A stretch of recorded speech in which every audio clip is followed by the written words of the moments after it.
This is questions 1, 12 and 14 from exercise 5.2 in Project Maths 2. We have to write all of these questions in the form A root B, where A is not equal to 1.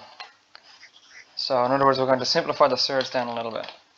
So what we're first going to do in this case is we're going to look at each number underneath the square root sign, and we're going to try and figure out the largest complete square number that will divide into it. So 4 will divide into 8, so we're going to rewrite root 8 as the root of 4 times 2, like that. And then, when we've got a product underneath there, we can actually apply the square root to either factor separately. So it's going to be root 4 multiplied by root 2. Well, 4 has a square root, which is 2.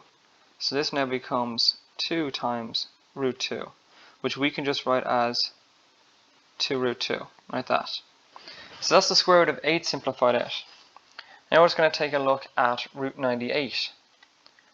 So the largest square square number that'll go into that is 49.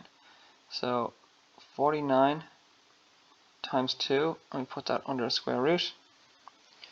And then we're going to apply the square root to both of them separately. So we got root 49 times root 2.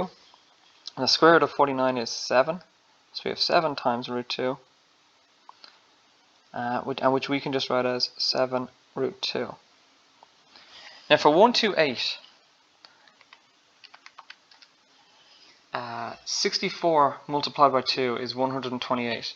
But on the off chance that you didn't spot that 64 would go into it, there is a way to get there another way. So say we try other square numbers and divide them into it. So 16 actually divides into 128.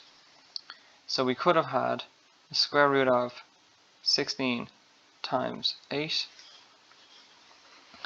which means that's the square root of 16 times the square root of 8. So we're going to get 4 root 8 out of this. But root 8 itself can be simplified down. So we would get 4 by the square root of 4 times 2, which means it's 4 times root 4 times root 2.